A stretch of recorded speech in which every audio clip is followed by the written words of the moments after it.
Allahu Allahu Allahu Allah Allahu Allahu Allahu Allah Allahu Allahu Allahu Allah Allahu Allahu Assalamualaikum warahmatullahi wabarakatuh.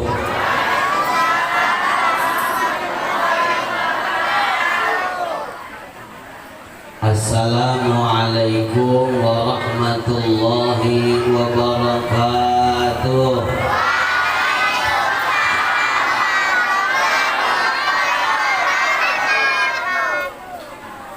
Bismillahi walhamdulillah.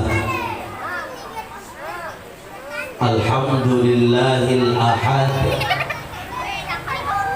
Wassalatu wassalam ala man fis samai ismuhu Ahmad wa fil ardi ismuhu Muhammad wa ala alihi wa ashabihi amma ba'd. Qala Allah Ta'ala fi kitabihil karim wa huwa asdaqul qailin wa biqawlihi yahtadil muhtadin. Na'udzu billahi minasy syaithanir rajim. Bismillahirrahmanirrahim. Laqad kana lakum fi rasulillahi uswatun hasanah liman kana yarjullaha wal yawmal akhir wa dzakarallaha katsiran. Thumma qala an-nabi sallallahu alaihi wasallam fi kitabihil hadits, innama bu'istu li utammima makarimal akhlaq. Sadaqallahu wa sadaqa rasul. Bersyukur kita kepada Allah Subhanahu wa Ta'ala pada pagi yang berbahagia ini. Allah dudukkan kita, Allah kumpulkan kita untuk bersama-sama menyanjung dan membuktikan cinta kepada Rasulullah. Mudah-mudahan yang hadir hari ini kudoakan masuk surga semua. Mau masuk surga? Mau? Habis acara ini masuk surga ya? Mana? Mudah-mudahan kita yang hadir hari ini tidaklah keluar dari masjid kecuali Allah ampunkan dosa-dosa kita. Yang punya penyakit Allah angkat sakitnya. Urusan yang sulit dimudahkan Allah. Rezeki yang kurang lancar diluaskan Allah. Yang punya keluarga Allah jadikan sakinah mawaddah warahmah. Yang punya anak cucu Allah jadikan keturunannya saleh salehah. Yang belum dikaruniakan Allah anak, asbab pertemuan kita mencintai menyanjung Rasulullah, Allah berikan buah hati belahan jiwa untuk kita. Yang belum dapat jodoh mudah-mudahan dapat jodoh. Ibu minta tolong yang ngaminkan yang belum ya, yang belum. Nah, kalau di sana bisa lah. Aku yakin ibu itu ikut ijabah ikatan janda bahagia. Salawat kita kepada baginda Nabi besar Muhammad. Salawat kita kepada baginda Nabi besar Muhammad.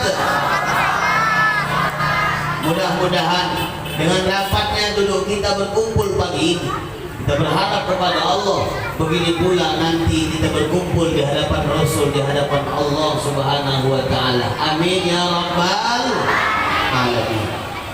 Para alim dan ulama, para ustaz, tuan-tuan guru yang dimuliakan. Kemudian salam ta'zim kita bersama dan terhormat Bapak Ketua BKM yang tadi sudah menyampaikan sambutan di hadapan kita, Bapak Haji Iwan. Mudah-mudahan Allah senantiasa jaga beliau, Allah sehatkan jasmani rohani beliau.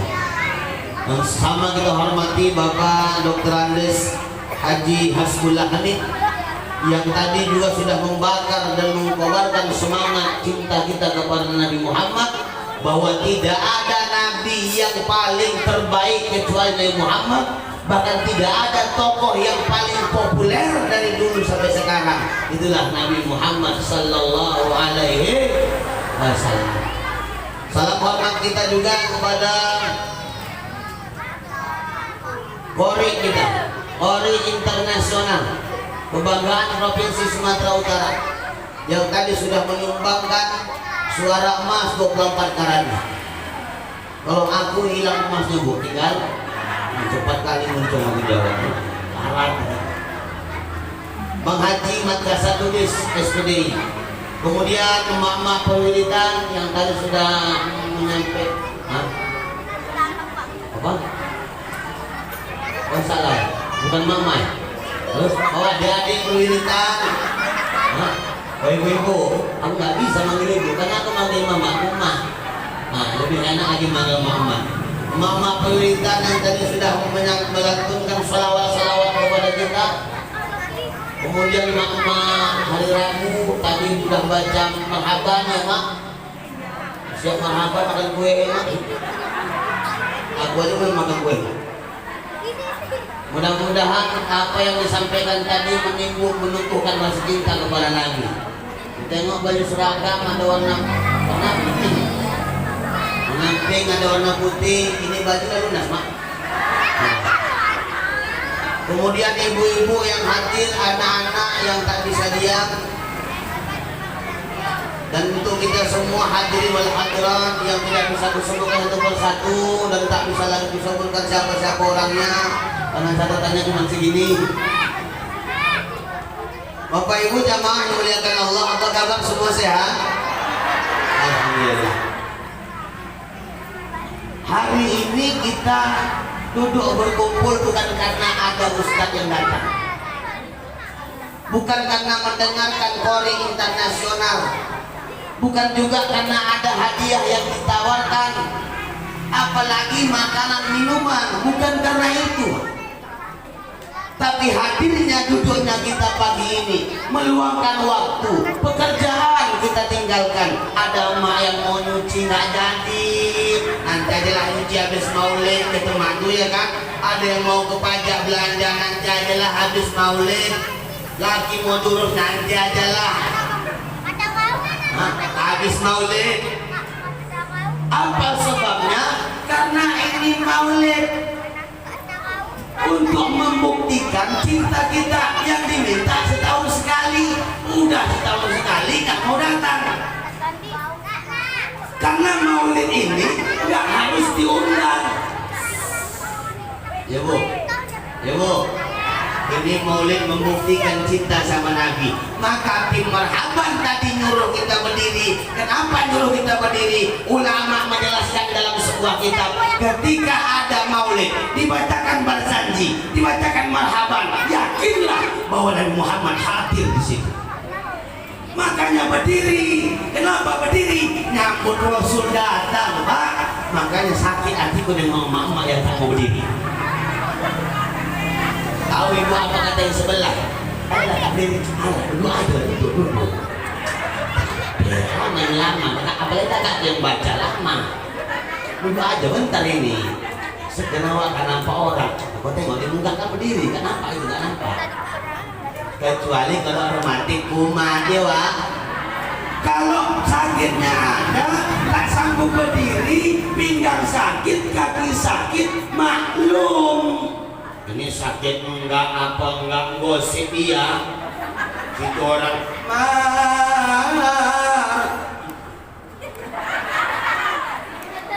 Ibu minta maaf, beribu kali maaf. Kata ulama ini, kata ulama, orang yang apabila dibacakan maulid kepadanya, dibacakan sejarah Nabi Muhammad dengan silsilah-silsilahnya, atau dibacakan berjanji, dibacakan maulid apapun bacaan maulidnya, dibacakan marhaban, namun dia tidak mau berdiri dan dia tidak berdiri sekaligus menghina Nabi. Cuma menghina Nabi, alah ngapain berdiri, cuma marhaban aja kok, ngapain nambah-nambahin capek. Ini orang kata ulama bisa dikatakan kafir. Suat nengok kawannya, tahu dia tak ada. Hati-hati. Hari ini banyak orang menghina Nabi, Bu. Kita bilang itu Presiden Prancis laknatullah menghina Nabi. Kita pun ikut menghina Nabi. Presiden laknatullah bernama siapa namanya? Immanuel. Immanuel. Hah? Apa, Bu?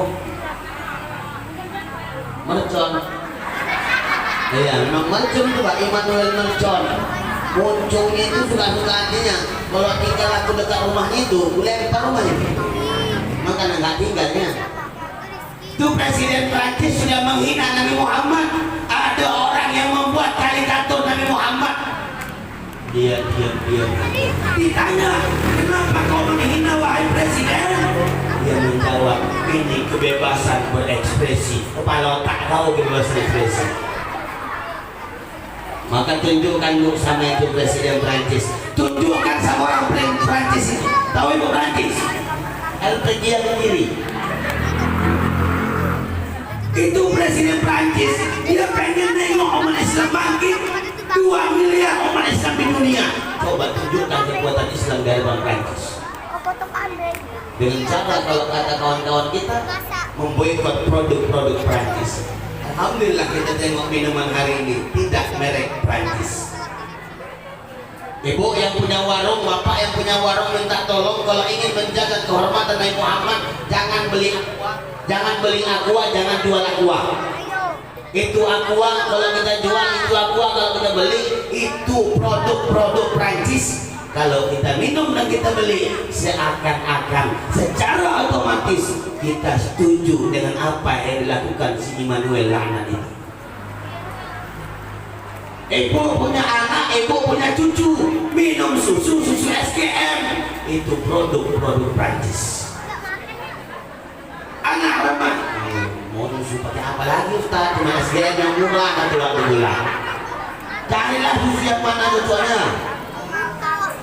Anak-anak muda, anak-anak remaja, kalau mau membersihkan wajah pakai Garnier, itu Garnier produk Prancis.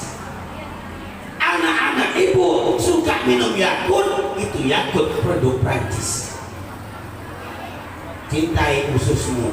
Ini pun Yakult salah. Yang usulnya cinta sama usus saja. Banyak juga orang yang ingkar ususnya sehat.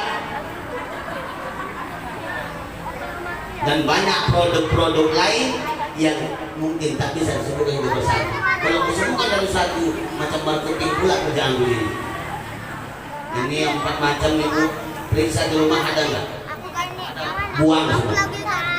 Nenek mana? Cuman kalau banyak aku harus beli Ustaz. Pandai-pandai pula. Ya Bu, ini Nabi.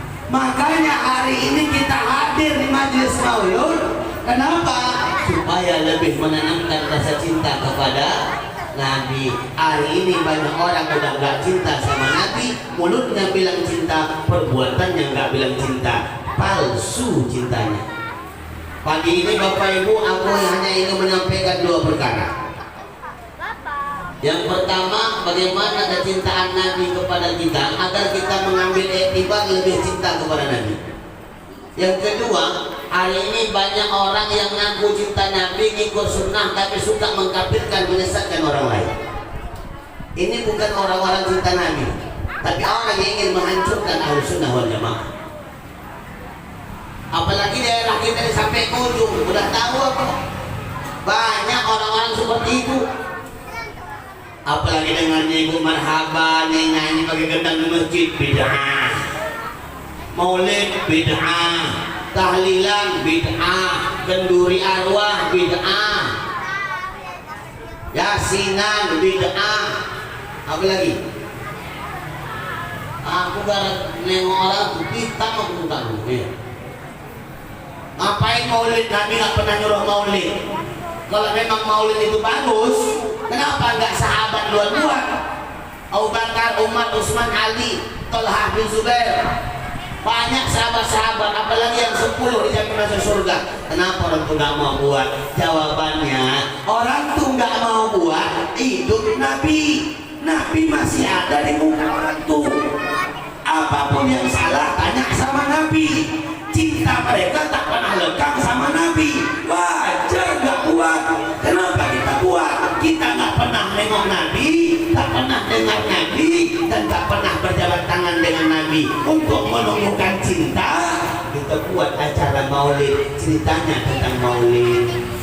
Ini lu oh teh manis.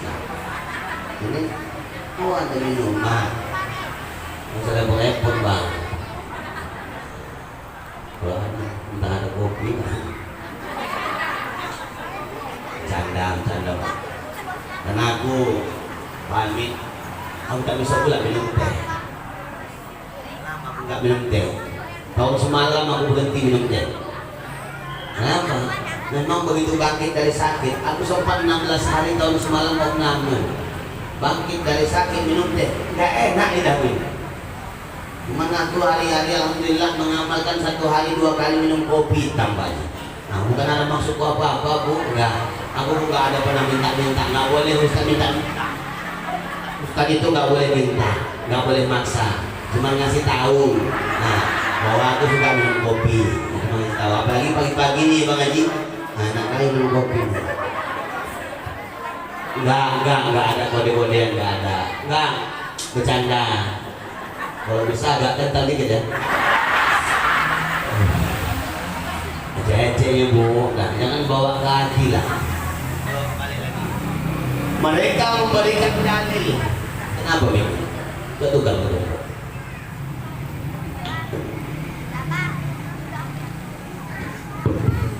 Mereka ngasih dalil bu, dalil hadis kata mereka. Nabi bilang, kullu bid'atin dalalah wa kullu dalalatin finnar.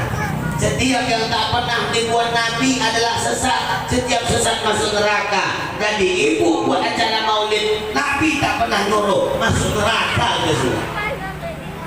Bayangkan terlalu mudah masuk neraka itu. Gak perlu zina, gak perlu mencuri, gak perlu membunuh. Buat aja acara maulid masuk neraka gitu. Kan gak logika. Macam panitia neraka pula dia gitu. Siapa yang mau masuk, kau masuk. Emak-emak yang marhaban, emak-emak yang wirid, yang tahlilan, yang kenduri, tak pernah dibuat Nabi masuk neraka. Gawat pak, ekstrim ini ajaran. Apa ajarannya itu Ustaz? Ajarannya bernama Wahabi. Oh, aku nggak mau disebut Wahabi Ustaz. Mereka nggak mau disebut Wahabi, tapi mereka bilang dirinya Salafi. Salafi itu apa? Yang mengikuti salafus saleh. Imam Hambali, Imam Syafi'i, Imam Maliki, Imam Hanafi. Ini para imam Salafi pak. Tapi tak pernah seperti itu. Yang nggak mau wirid silakan, yang wirid lanjutkan. Yang nggak mau tahlil nggak masalah. Yang sudah buat. Yang nggak suka kenduri, oke. Yang suka mainkan. Yang nggak pakai kunut subuh udah nggak ada masalah. Imam mazhabmu ada, dia pakai kunut lanjut, nggak usah saling salah menyalahkan. Ini yang kita inginkan. Islam itu walaupun berbeda tetap menghadap ridha Allah. Maka seperti yang dirangkumkan dalam undang-undang kita, Bhinneka Tunggal Ika, berbeda tapi tetap satu. Ini jadi masalah pak, suka membidah-bidahkan orang, mengkafir-kafirkan orang, menyesatkan orang. 13 tahun Nabi berdakwah di kota Mekah, mengislamkan orang kafir. Zaman sekarang mengkafirkan orang Islam. Ini jadi masalah. Maka perlu belajar ilmu yang penting. Ketika ilmu sudah ada, baru ambil adab, ilmu akhlak. Karena hari ini banyak orang berilmu tapi tak berakhlak. Contoh, di sini salat subuh, Pak Haji, subuh berkunut atau tidak? Berkunut. Berkunutnya habis tidak kan? Karena Imam Maliki sebelum tidak. Ada imam lain mengatakan tidak pakai kunut. Selagi ada imam mazhab yang membolehkan, maka tak jadi perintah. Ini panduan. Sholat subuh di Al-Ikhlas pakai kunut. Ternyata aku nggak pakai kunut. Tiba-tiba aku singgah sholat, Pak. Aku singgah sholat, imam baca kunut. Sami Allahu liman hamidah. Allahumma hdina fiman hadait wa afina fiman afait. Aku yang tak pakai kunut, luruskan tangan. Ada nggak nengok orang gitu? Luruskan tangan. Begitu sudah sholawat, sujud, Allahu Akbar, dia langsung sujud. Kasus yang kedua, aku pakai kunut. Singgah sholat, mau pergi ke rantau perapat, singgah sholat di masjid saudara kita Muhammadiyah di Aikanopan. Orang itu Muhammadiyah nggak pakai kunut. Begitu i'tidal sami Allahu liman hamidah, dia langsung sujud, Allahu Akbar. Aku langsung gini, Allahumma hdina fiman hadait wa atu bangkit, Allahu Akbar wa hdina fiman afait, Allahu Akbar. Apa silakan kunut nih? Assalamualaikum warahmatullahi wabarakatuh, sujud. Ini kerjaan itu salah nggak? Kenapa yang pertama dibilang nggak salah? Ini kerjaan kasus nomor 2, bukan orang yang berilmu. Kalau waktu udah sujud, kita jadi jamaah ikut sujud, bro. Begitupun kalau kita yang tak pakai kunut, subuh sama masjid yang pakai kunut. Begitu imam angkat tangan, kita yang nggak pakai kunut, tangan diangkat, pikirnya pinggirkan dulu, adab diutamakan. Ini yang penting. Hari ini banyak orang berilmu tapi nggak punya adab. Begitu waktu angkat tangan, dia luruskan tangan. Ini menunjukkan secara tidak langsung bahwa dia yang benar, imam nggak betul, Pak. Ini bahasa tubuh. Aku yang paling benar, dia nggak benar. Kalau menganggap diri paling benar, nggak usah masuk saf. Cari tempat lain. Ini yang membuat masalah sekarang. Kalau mau berbeda, biarlah berbeda, tapi tengok situasi kondisi. Ini fikih, Pak. Fikih ini fleksibel. Taubahnya sholat habis salam, Assalamualaikum warahmatullahi wabarakatuh. Assalamualaikum warahmatullahi wabarakatuh. Imam wirid, subhanallah, subhanallah, subhanallah. Datang waktu di muka, sampai muka, dia langsung biji keluar. Ini nggak ada otaknya. Aku agak begini kan. Kata orang tua nak tajung balik memang agak lancip kata orang. Kalau mau cepat keluar dari saf sholat, cari saf paling belakang. Untuk bukan aku BKM masjid. Aku BKM masjid buat pengumuman. Yang mau sholatnya, yang mau pulang cepat sholat di belakang kau. Ini udah pulang cepat, buat saf paling muka. 3 orang berjajar orang itu. Begitu habis salah, kosong itu saf. Kenapa nggak mau berjamaah orang itu wirid, baca-baca itu? Bid'ah. Tak pernah buat Nabi. Karena dia cuma baca dan hafal 1 hadis. Kullu bid'atin dhalalah wa kullu dhalalatin finnar. Yang tak pernah buat Nabi sesat, masuk neraka. Kutanya kau bapak pernah Nabi azan? Pernah baca hadis bahwasanya aku mendengar Rasulullah sallallahu alaihi wasallam, aku mendengar Rasulullah sallallahu alaihi wasallam suaranya merdu sangat luar biasa ketika memandangkan azan subuh. Aku udah pernah makan dia. Tak pernah Nabi azan. Kenapa disuruh Nabi Bilal? Ini menunjukkan tak semua cakap Nabi itu dan tak semua apa yang dibuat Nabi itu adalah bid'ah yang tak pernah dibuat. Apa yang tak pernah dibuat Nabi tapi bagus. Bilal bin Rabah ketika jalan dengan Abu Bakar terus jalan tak berapa lama kedengaran suara dari langit. Abu Bakar bertanya, ya Rasul, suara apa itu ya Rasul? Rasul menjawab, itu suara terompahnya Bilal bin Rabah. Terompah itu selop, bakia, terompah, sepatu, sendal, itu nama-namanya. Kenapa bisa di atas? Itu dalam surga kan? Loh, bukannya Bilal masih hidup? Masih. Terus kenapa dalam surga? Hadiah dikasih Allah, surprise. Apa? Apa namanya? Nah, mau bilang itu juga nggak bisa. Dikasih Allah hadiah. Apa amalannya ya Rasul?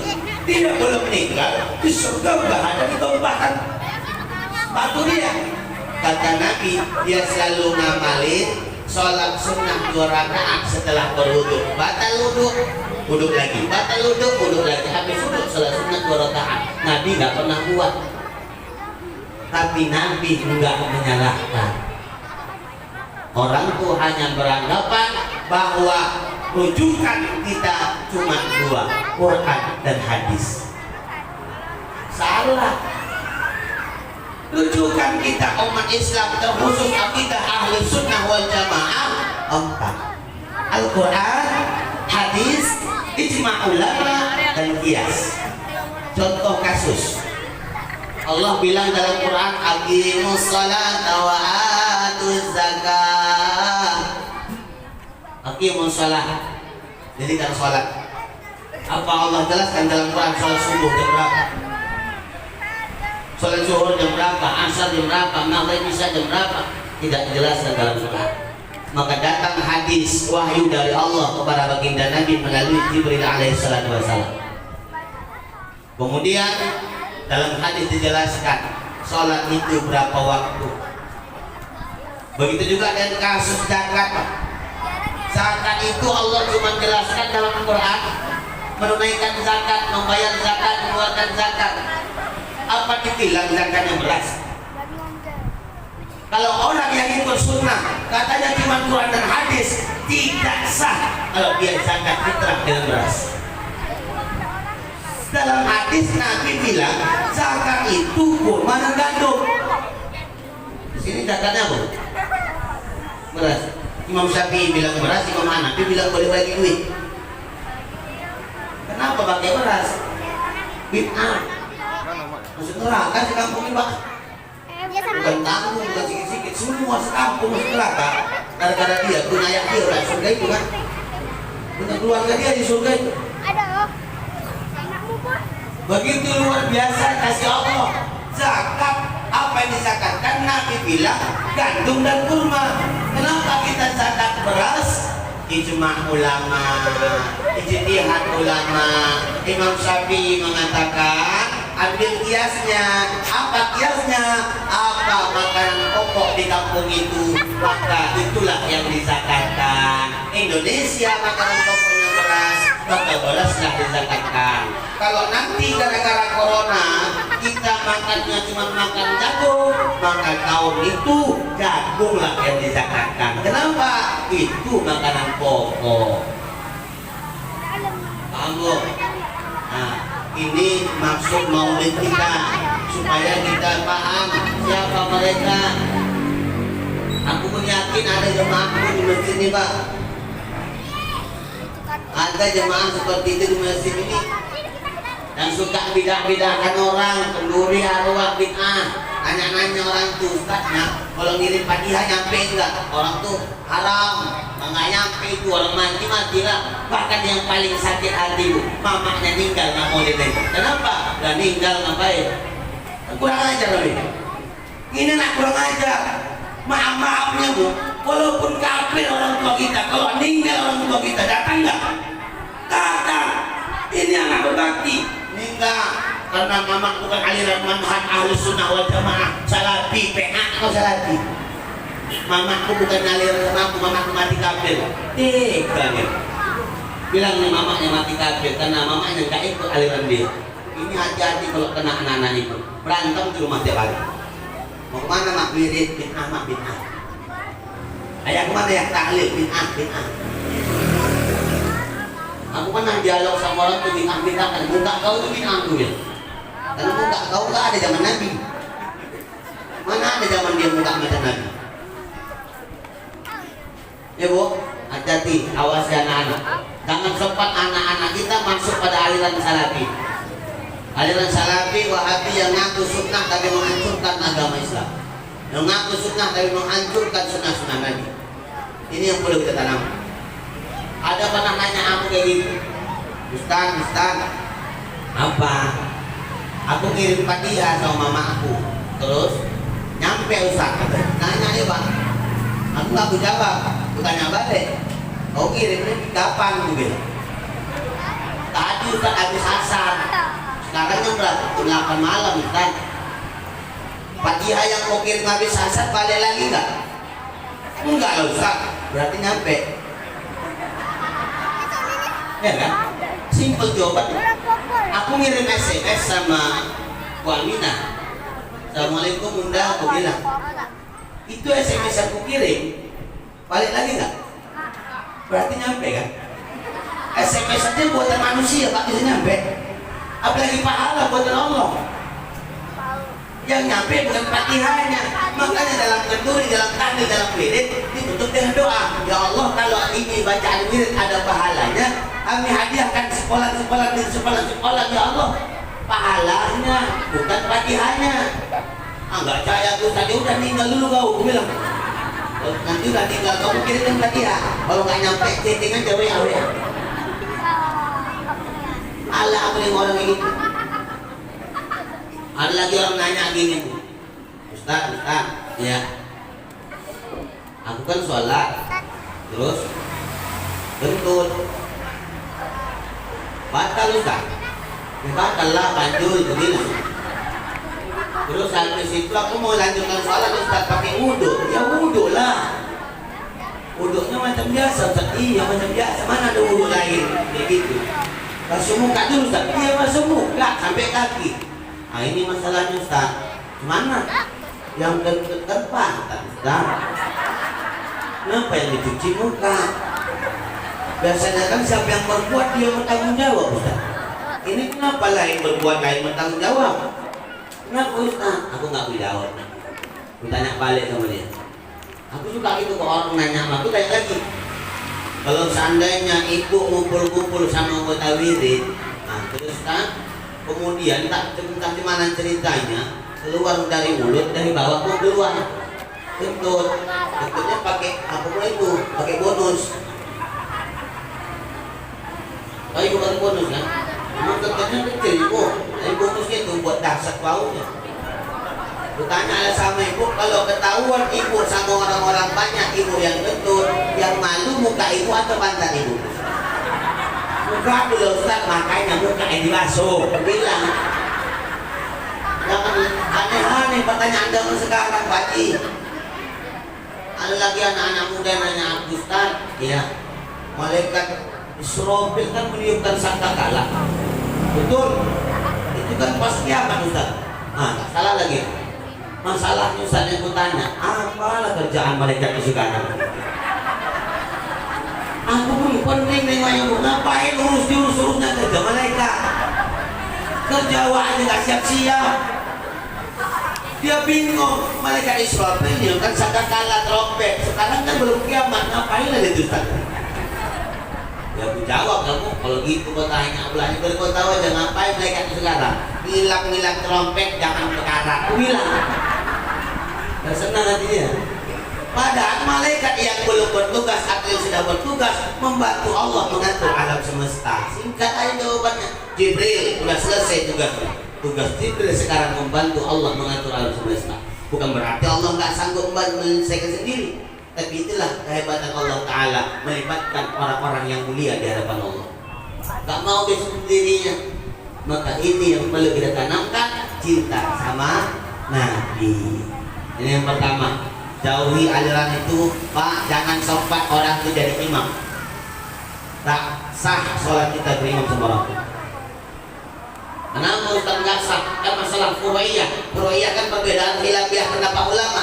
Betul, masalah fikih nggak ada masalah, no problem. Masalah fikih, tapi masalah akidah mereka mengatakan Allah duduk di atas aras. Orang yang menganggap, orang yang mengakui dan meyakini Allah duduk di atas aras sama dengan kafir.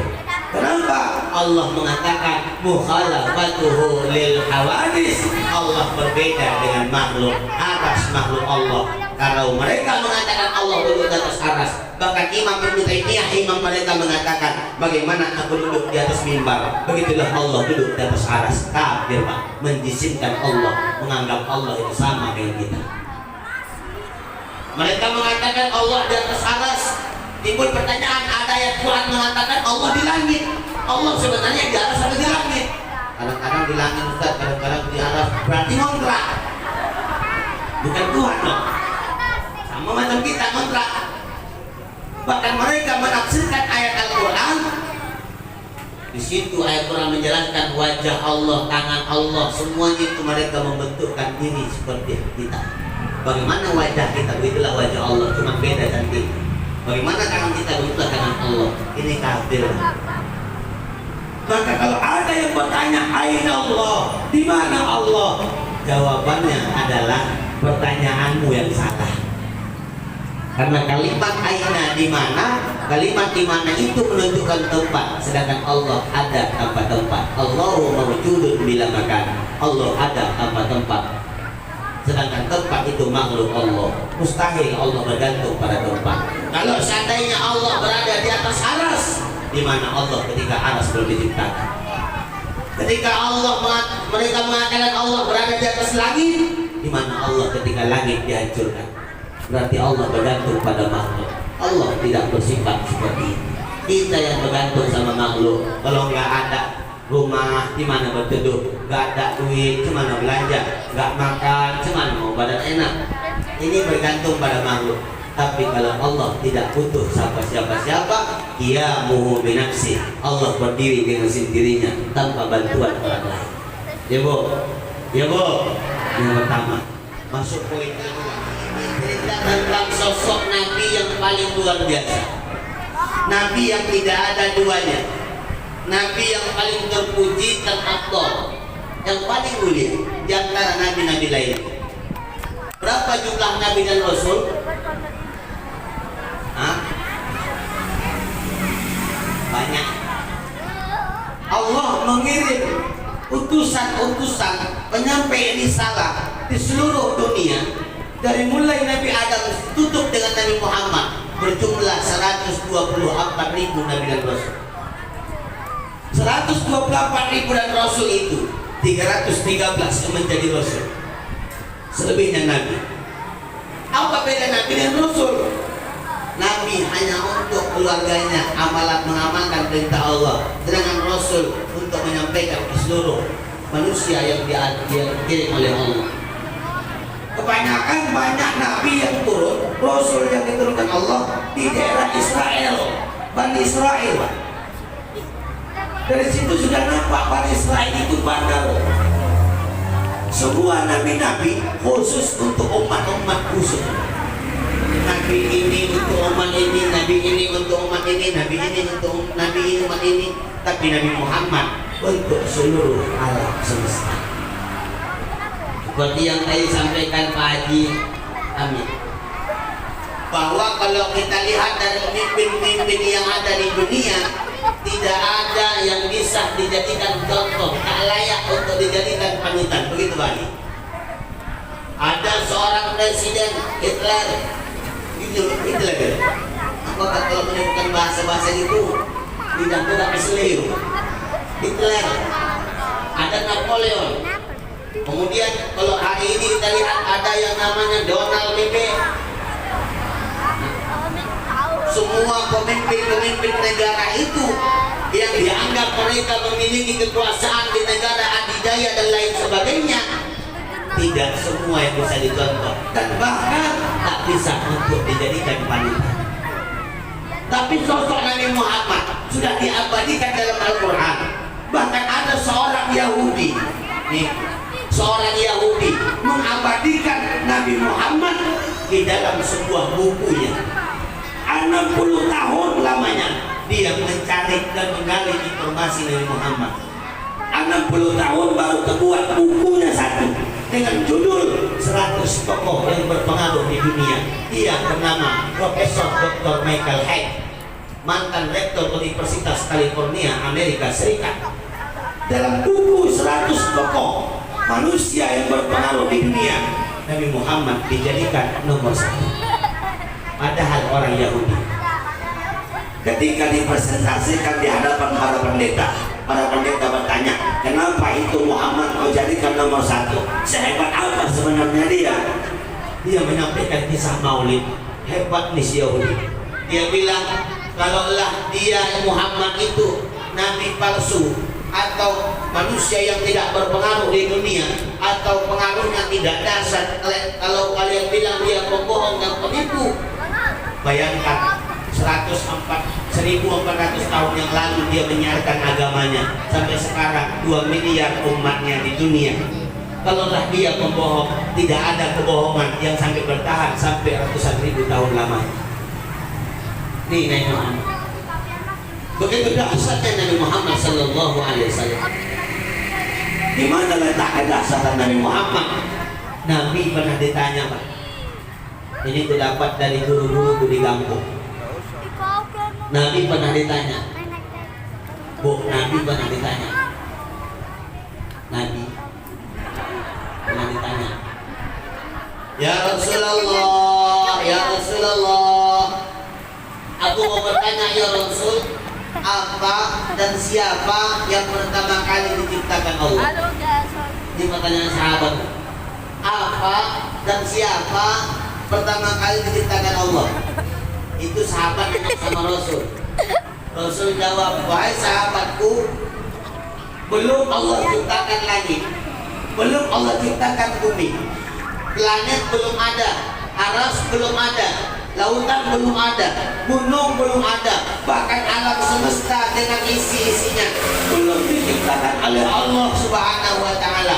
Yang pertama kali diciptakan Allah, Nur Muhammad sallallahu alaihi wasallam. Rupanya pertama kali diciptakan Nur Muhammad. Nur Muhammad Allah ciptakan. Dari Nur Muhammad Allah ciptakan Nur Nabi Adam. Dari Nur Muhammad Allah ciptakan Nur Nabi Sis, putra Nabi Adam. Dari Nur Muhammad Allah ciptakan Nur Nabi Nuh, Nur Nabi Hud, Nur Nabi Saleh, Idris. Semua sampai 124.000 Nabi dan Rasul. Kemudian ketika Allah sudah menciptakan Nur para Nabi-Nabi itu, disusun dan dijajarkan Allah Nur para Nabi dan Rasul. Begitu sudah berbaris, bersusun, bersab-sab, Allah perintahkan Nur Nabi Muhammad sallallahu alaihi wasallam untuk lewat di depan Nur para Nabi dan Rasul. Ketika itu Nur Nabi Adam bertanya, ya Rabb, siapa yang harus lewat di hadapan kami? Luar biasa wibawanya kulihat, cahayanya sungguh cemerlang. Ya Rabb, beritakan kepada kami siapa dia ya Rabb. Nabi Adam bertanya sama Allah. Nabi Adam bertanya sama Allah. Oh, Nabi Adam tanya sama Allah. Allah jawab, ya Adam, ketahuilah bahwa itu Habibi, dia itu kekasihku. Pertama dalam penciptaan, terakhir dalam pemutusan. Proses penciptaan dia pertama, proses pemutusan dia terakhir. Ahmad namanya di langit, Muhammad namanya di bumi. Ini Nabi Muhammad sudah dari dulu dikenalkan Allah sama para nabi. Pertama penciptaan, kemudian ditutup nanti pemutusannya oleh Nabi Muhammad. Itu kata Allah. Khataman nabiyyin wal mursalin. Hebatnya Nabi Muhammad sallallahu alaihi wasallam. Maka yang perlu kita ambil adalah siapapun kita yang mengaku umat Nabi Muhammad, menjalankan sunnah Nabi Muhammad, mencintai Nabi Muhammad, dan memperjuangkan agama Nabi Muhammad, pasti jadi mulia. Bukanlah Nabi bertambah kemuliaan kalau kita banyak selawat. Bukanlah Nabi bertambah agung kalau kita banyak selawat. Tidak. Tapi kita yang jadi mulia karena selawat kepada Nabi yang mulia. Kenapa kita jadi mulia? Karena sudah memuliakan orang yang paling mulia di hadapan Allah yang maha mulia. Kenapa bisa jadi agung? Karena sudah mengagungkan manusia yang paling agung di hadapan Allah yang paling agung. Kenapa bisa menjadi tersanjung? Kenapa kita menjadi tersanjung? Karena sudah menyanjung orang yang paling tersanjung di hadapan Allah yang maha menyanjung. Ini Nabi Muhammad. Nabi Muhammad itu Pak, cuma sedikit bedanya sama kita. Oh, Nabi Muhammad itu juga memiliki sifat manusiawi seperti kita, karena Nabi juga manusia. Cuman basyarun la kal basar, manusia tidak seperti manusia biasanya. Sifat manusia biasa seperti kita Nabi juga punya. Ibu makan, Nabi juga makan. Cuman bedanya dikit. Nabi makannya dikit.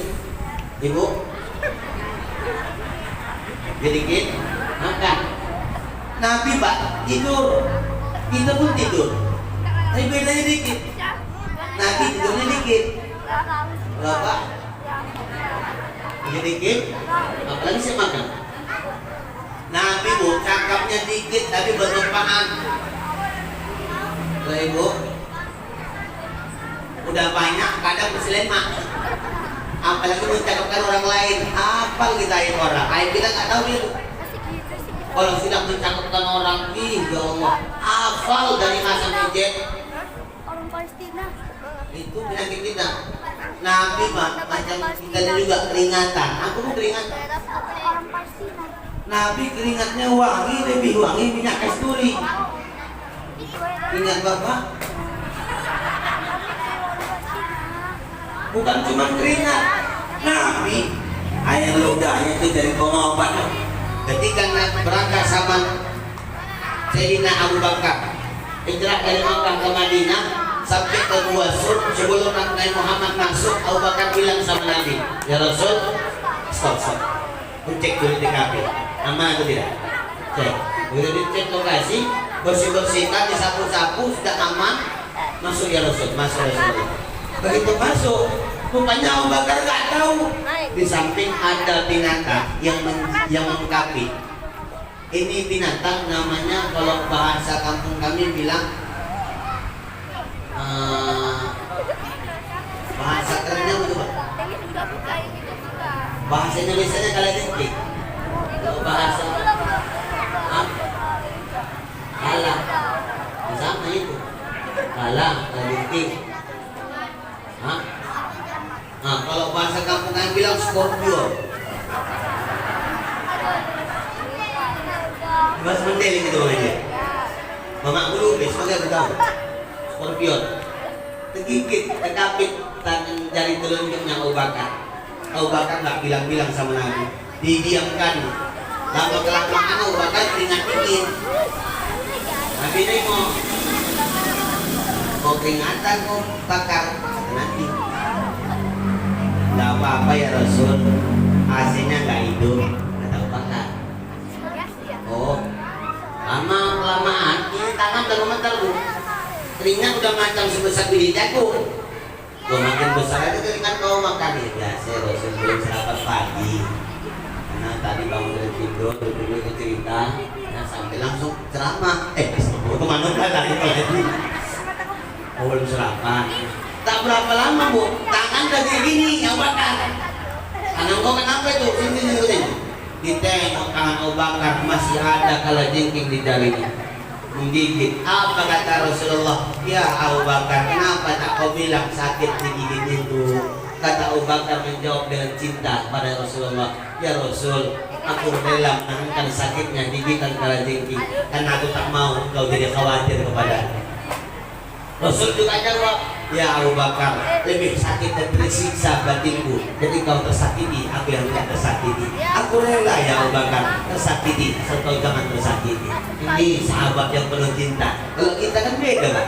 Duduk sama kawan, kejepit pintu, tepat, digigit ular atau kalajengking. Apa kita jawab? Untung nggak aku di situ buat ular gitu. Kalau Rasulullah Bakar enggak, apa yang terjadi? Rasul ambil tangan Abu Bakar, ya Abu Bakar, nah, sini tangan kau. Dibukakan kalajengking kapitannya, dilepaskan kalajengking. Rasul ambil ludahnya, Bismillahirrahmanirrahim. Sehat, pantan darahnya nggak ada bisanya. Ini ludah Nabi, ludah Bapak. Contoh anak kejepit pintu kamar mandi, Kenapa? Ya, udah sini tak ludahi. Bismillah. Alhamdulillah. Kusundari lagi. Nami langsung. Bisa aja luar biasa infeksi udah banyak. Beda Nabi sama kita, maka hebatnya Muhammad ini. Apalagi yang perlu dicontoh dari Nabi. Nabi itu Bapak Ibu yang mulia adalah Nabi yang paling cinta kepada kita. Terbukti dengan sejarah menjelaskan. Dalam hadis yang panjang dijelaskan Nabi Muhammad Sallallahu Alaihi Wasallam sangat cinta kepada kita, saking cintanya Nabi membawa kita sampai mati. Belum memutuskan nafas terakhir Nabi nyebutin kita. Ini Nabi luar biasa. Belum meninggal memutuskan nafas terakhir Nabi memikirkan kita. Bu, pas waktu pagi datang suara mengetuk pintu. Assalamualaikum ya Rasulullah. Assalamualaikum ya Rasulullah. Nabi golek di tempat tidur yang beralaskan pelepah kurma. Nabi ini bukan cuma Nabi loh, bukan cuma Rasul, tapi Rasul ini adalah presiden pada saat itu, khalifah, kemudian pangkostrat, panglima perang, tapi tidurnya beralaskan pelepah kurma. Umar aja nangis nengok Nabi tidur ke bekas badannya. Ya Rasul, kalau kau mau, kubawakan kursi yang empuk, kubawakan tempat tidur yang empuk. Kata Nabi, biarlah hidupku seperti ini ya Umar. Hari ini aku ada rezeki bisa makan. Alhamdulillah, aku bersyukur. Kalau besok aku tak ada duit untuk makan, tak ada masalah, aku bisa bersabar. Rasul mengajarkan kesederhanaan sama kita. Begitu Rasul tidur di tempat tidurnya, tak bisa bangkit, Fatimah anaknya pun keluar membuka pintu. Dibuka pintu nampak sosok laki-laki yang rambutnya panjang hitam, kemudian wajahnya opal, kulitnya putih, hidungnya mancung, kemudian pakai jubah warna putih. Ganteng lah pokoknya, macam-macam aku lah dikit. Nah, cuman Fatimah nengok ini nggak pernah jumpa, nggak pernah kenal, karena tidak ada di pakaiannya itu atau di tubuhnya seperti orang yang sedang dalam perjalanan. Waktu macam orang dekat. Apa kata Fatimah? Maaf ya Pak, ayahku lagi sakit, belum bisa dijenguk. Pintu ditutup. Nah, berapa lama pintu ditutup lagi. Assalamualaikum ya Rasulullah. Assalamualaikum ya Rasulullah. Fatimah buka lagi. Masih orang yang sama. Fatimah bilang, maaf ya Pak, kata dokter tadi, sore aja bapak datang, belum bisa jenguk ayahku. Ayah butuh istirahat. Pintu ditutup. Tutup lagi 3 kalinya. Assalamualaikum ya Rasulullah. Assalamualaikum ya Rasulullah. Fatimah buka lagi kah? Cukup. Ditengok orang yang sama.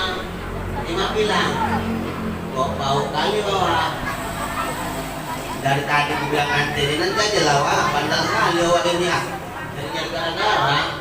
Tahu nanti dah datang nanti kali dalam kitab itu nggak ada apa itu Pak, cuma bahasa gua itu. Alhasil pintu ditutup, Fatimah masuk. Rasul nanya, nah kenapa tak disuruh masuk tamu itu? Suruhlah masuk. Tak kenal aku ya, kenal yang banyak kenal. Suruhlah masuk. Ayah tanda sama dia, tanda. Kenal ayah, kenal nah. Apa tugasnya itu ya? Tugasnya nggak banyak. Tugasnya yang pertama, mencabut kelezatan dunia dari kita, yang menjadikan anak menjadi yatim, suami jadi duda, istri jadi janda, perceraian akan terjadi. Semua orang yang menikmati dunia tak terasa lagi nikmat itu. Pangkat jabatan tak berharga, harta berlimpah tak ada guna. Dialah sang pencabut nyawa, malaikat Israil alaihissalam. Rupanya Israil yang datang. Oh, bayangkan itu pas pulang maulid nantinya kan, pulang maulid atau di zuhur, duduk di rumah boleh-boleh di kamar, ada orang nonton pintu, anak ibu lagi nonton pintu siar, ku menangis membayangkan betapa kejam. Aku suka nonton itu kan, ngapain lagi suka nonton kayak gitu, parah kali lah penanya. Gak usah habis-habiskan waktu nonton itu Bu. Gak ada faedah dan manfaatnya. Memang lah kisahnya begitu-gitu juga. Gak ada kisah yang lain, orangnya aja yang mengganti. Awal mulanya dia orang kaya, punya perusahaan, ganteng ya kan. Kemudian dia punya bini Pak. Bininya soleha, cantik, dia patuh sama orang tuanya, patuh sama suaminya mau makan disiapkan, mau tidur disiapkan, semua disiapkan. Rupanya dikenal pula lah suaminya ini di kantor sama asisten pribadi. Ada apa namanya sekretaris kantor, kami sekretaris itu cantik, udah cantik, bagus pula. Ambil hati lah dia perhatiannya pak. Apa kemudian pacar loh di kantor. Besoknya dia mau ngantar mau siapkan sarapan, nelpon lah sekretarisnya itu bu, sekretarisnya bang nanti tinggal usah sarapan di rumah ya, ada sarapan aku siapkan sarapan letakkan di meja kantormu katanya. Lama kelamaan istrinya pun curiga, ketika dia curiga nengok nih, datang istrinya bawa rantang ke kantor, nengok suaminya sama perempuan itu udah tahu nih, udah suapan, suapan. Sesuatu orang itu satu rantang dipegang menangis lah istrinya masukkan lagu ku menangis membayangkan lah nggak sampai situ bilang suami dari kantor istrinya nggak tidur nunggunya bu ngapain nunggu dan nanya jawaban siapa yang sebenarnya kenapa aku sakit aku salah apa katanya udahlah aku kemarin untuk menjatuhkan talak kepadamu cerai berapa lama nikah sama sekretarisnya kayak kan bu nikah sama sekretarisnya rupanya dia baru sadar sekretarisnya ini mau menuruti hartanya bangkrut awalnya dia direktur bangkrut itu tahu si istri kedua ini yang bagi bawa hartanya nangis dia bu pas pulang tengah jalan tabrak mobil patah kakinya amputasi ambilnya tongkat pergi jalan-jalan kemana rumah istri pertamanya lagi bawa anaknya jalan-jalan pakai becak-becak ya kan berapa lama istri suaminya ini datang nongol di mukanya aku minta maaf kepada aku menyesal aku baru sadar aku baru dapat hidayah baru dia itu bukan perempuan yang baik daulah perempuan yang baik yang menerima aku apa adanya makan aku Sulistiwati katanya dia istrinya jawab aku sanggup untuk memaafkanmu tapi aku tak sanggup untuk memaafkan semua perlakuanmu kepada aku sudah berusaha tahan aku sudah berusaha menanggung terakhir tinggal dia tak berapa lama tabrak meninggal lah suaminya kita yang tengok ada kerjaan ibu ini apa? Bukan aku nengok bu aku cuma nengok sedikit ya oh udah tengok gitu pantang pas lagi nonton itu anak ibu datang suara dari luar assalamualaikum salam apa wak ayah kau mana wak siapa dekat maut ketua ngapain wak mau cabut nyawa ya tahu bentar ya wak ke sawah aku katanya pulang ya oi ada datang ya siapa katanya dekat maut iya ya iya ya ambil kau aja air di belakang kau siram gila karena nggak mungkin manusia ahli dosa seperti kita mustahil malaikat maut itu kalau mau cabut nyawa kita pakai permisi tapi Nabi beda begitu Nabi di hadapan Israel itu Nabi nanya sama Israel ya Israel kau kemarin ngapain mencabut nyawa aku atau yang lain Israel jawab ya Rasulullah aku datang kemari ya Rasul menjengukmu sakit sekaligus mencabut nyawamu kalau kau izinkan ya Rasulullah kalau tak diizinkan mungkin Israel balik lagi sudahkah jatuh temponya Israel sudah ya Rasul sudahkah datang hukum padaku Israel sudah ya Rasul kalau gitu Jibril mana Jibril aku mau jumpa Jibril sebelum aku nikah karena Nabi tahu Pak Jibril sama Israel CS tentara mana dibikin Israel itu Israel bisa blok sama Jibril blok. Rupanya Jibril sudah nunggu di atas langit dunia datang di hadapan Rasul pasti tentang atas kepala Rasul sambil mengucap salam Assalamualaikum ya Rasulullah Waalaikumsalam Jibril iya ya Rasul ini Israel datang katanya mau mencabut nyawaku betul ya Rasul sudahkah jatuh temponya sudah ya Rasul sudahkah datang ajalku sudah ya Rasul kalau gitu Jibril aku mau bertanya apa yang dikasih Allah kepadaku Rasul nanya sama Jibril jawab dengan lugas ya Rasul aku pernah mendengar Allah berfirman bahwa seluruh nabi yang ada di dunia dulu 124.000 nabi dan rasul Allah harapkan masuk ke dalam surga sebelum engkau masuk duluan ya Rasulullah. Berubah wajah Rasul? Enggak. Apa kata Rasul sama Jibril? Jibril, bukan itu yang kuharapkan jawabannya. Yang kuharapkan jawabannya bukan untukmu, bukan untuk keluargamu Jibril. Yang kutanya kepadamu Jibril, ketika aku meninggal dunia, bagaimana umatku yang ada di jalan merah itu Jibril? Rasul mikirkan ibu. Apa kata Jibril ya Rasul? Aku mendengar Allah berfirman bahwa seluruh manusia yang ada di dunia dari umat Nabi Adam sampai ini dunia kiamat diharapkan Allah masuk ke dalam surga sebelum umatmu di jalan neraka masuk duluan ya Rasulullah. Amin. Masuk neraka gimana? Duluan juga lah. Surga neraka sama urusan. Ya Bu, ya Bu.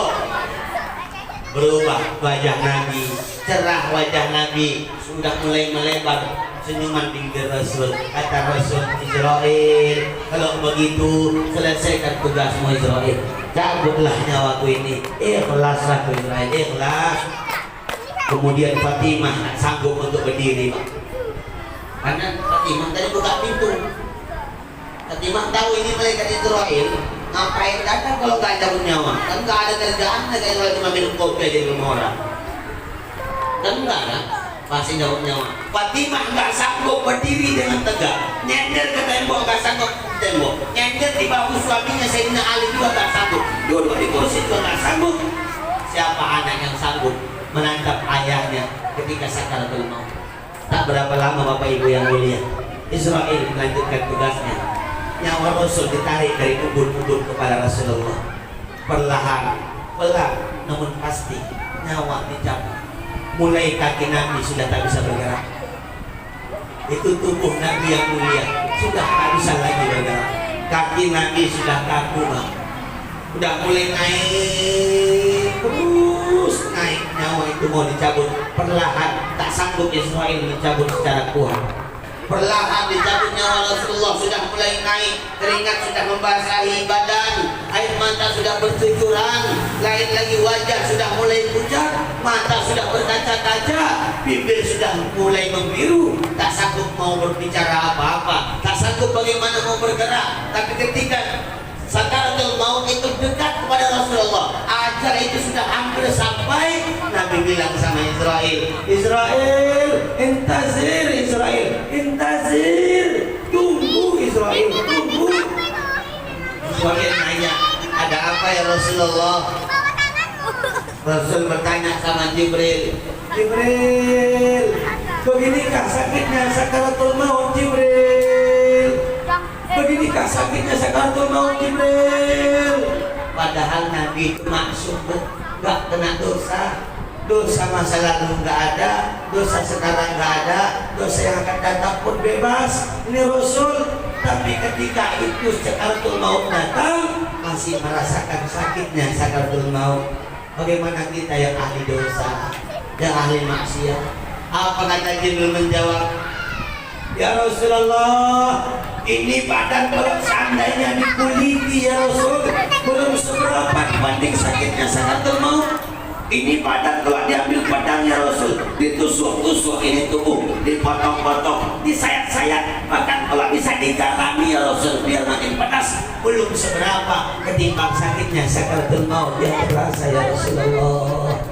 Rasul sekaligus mendengar apa kata Jibril. Pada saat itu Rasul mengatakan sama Jibril, Jibril, kalaulah begini sakitnya sakaratul maut, minta tolong kepadamu Jibril, tolong kau sampaikan sama Allah, tolong kau kabarkan sama Allah seluruh umatku di dunia, dari mulai sekarang sampai nanti yang akan datang di akhir zaman, ketika ajal mereka datang, ketika sakaratul maut mereka datang, sakit sakaratul maut mereka, jangan mereka yang nanggung Jibril. Aku yakin mereka tak sanggup menanggungnya. Aku yakin umatku tak sanggup Jibril. Hari ini minta sama Allah semua umatku yang ada Jibril. Hari ini minta sama Allah seluruh manusia yang mereka beriman kepada Allah dan Rasulnya.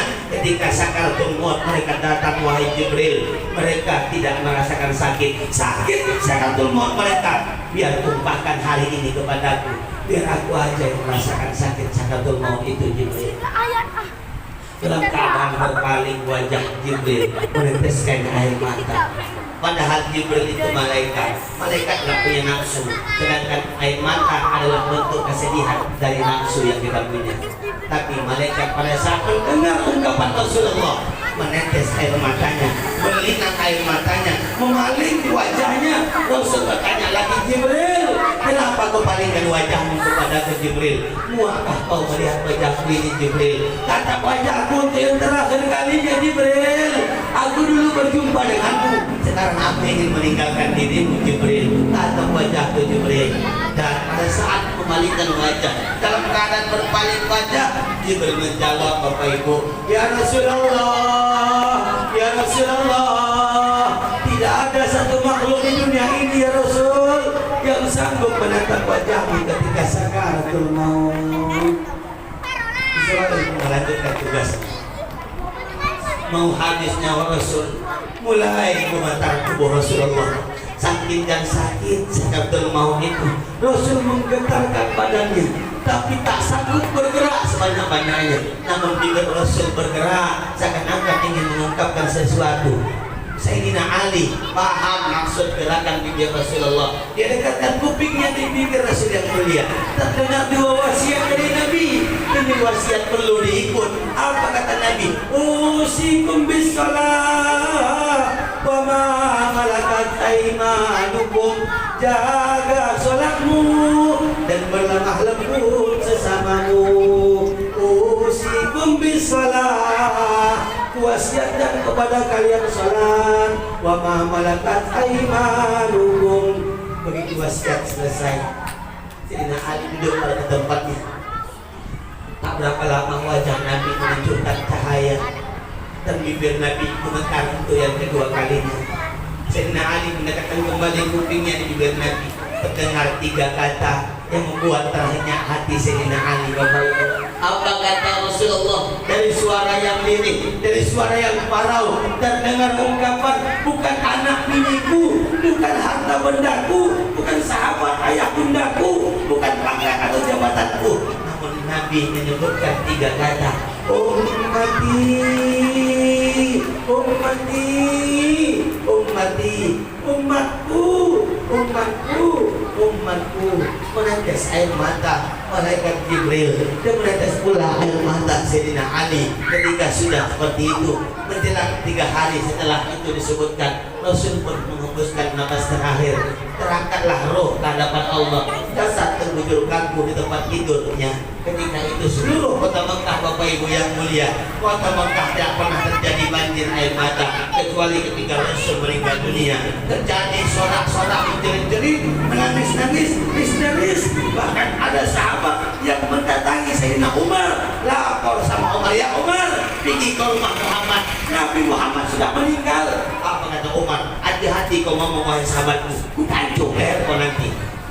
Umar menganggap Nabi tak pernah mati. Maka datang Sayyidina Abu Bakar membacakan ayat kepadanya, wa ma Muhammadun illa rasul qad khalat min qablihi rasul. Tidaklah Nabi Muhammad itu kecuali rasul utusan Allah yang punya sifat manusiawi, takdir pun dia punya, termasuk kematian. Kata Sayyidina Abu Bakar. Disitulah Umar bin Khattab luluh hatinya, dan pada saat itu tidak ada air mata yang terbanyak di dunia kecuali ketika Nabi menghembuskan nafas terakhir. Ini menunjukkan Bapak Ibu yang mulia bahwa Nabi cinta mati sama kita. Tidak ada yang bisa menjadi jaminan kelak di akhirat. Ketika di akhirat, orang sudah berbaris-baris, semua pengen nyari selamat, Pak. Anak nggak pernah nyari orang tuanya, istri nggak pernah nyari suami, suami nggak pernah mikirkan istri, ayah nggak pernah mikirkan anak-anaknya. Semua sibuk dengan urusan masing-masing. Pada saat itulah manusia mencari juru selamat, mencari orang yang bisa berikan syafaat. Bikin menang-menang manusia mencari Nabi Adam. Ketika itu Nabi Adam di hadapan Allah. Ketika itu Nabi Adam ditanya, ya Adam abal basar, wahai Adam engkau ayah dari seluruh manusia, tolong kami ya Adam. Nabi Adam lagi sana Allah.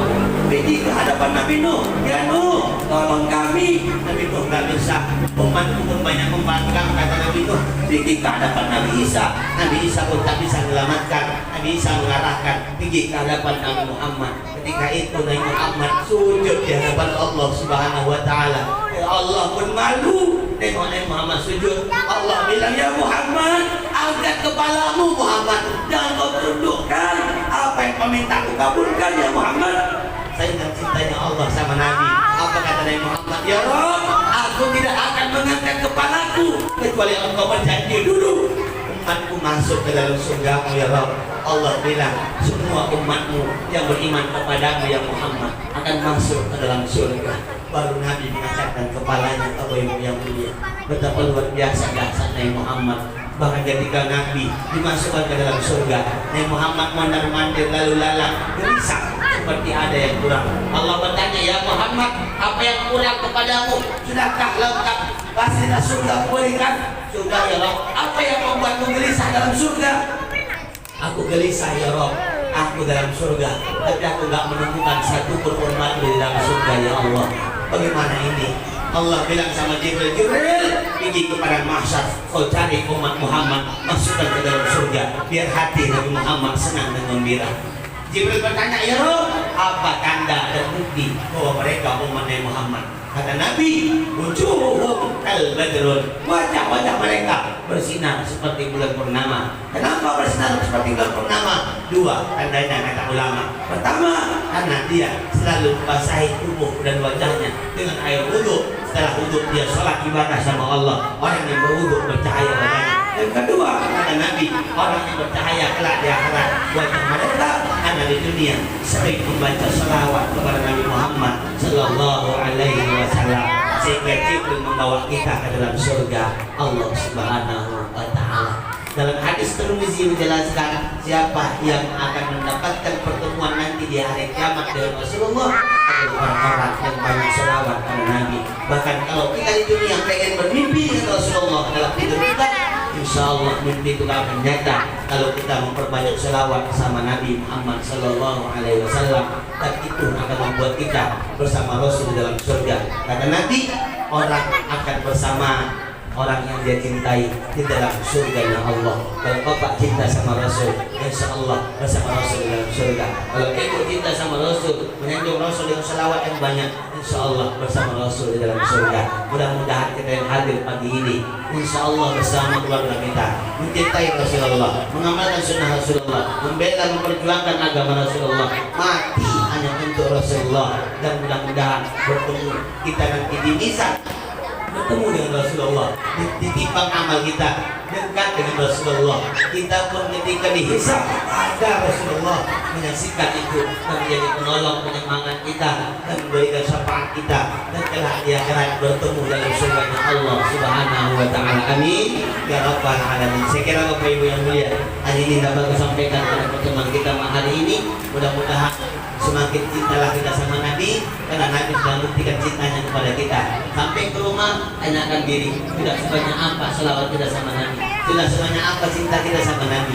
Sudahkah kita lebih cinta sama Nabi ketimbang sama keluarga kita? Atau mungkin sebaliknya, kita lebih cinta harta kita ketimbang Nabi, kita lebih cinta anak istri suami kita ketimbang Nabi, kita lebih cinta dunia ketimbang Nabi. Padahal Nabi penolong kita sampai akhirat nanti. Tidak ada yang bisa menolong kecuali dengan ibadah kita yang mendapatkan syafaat dari Rasul Sallallahu Alaihi Wasallam. Saya kira demikian.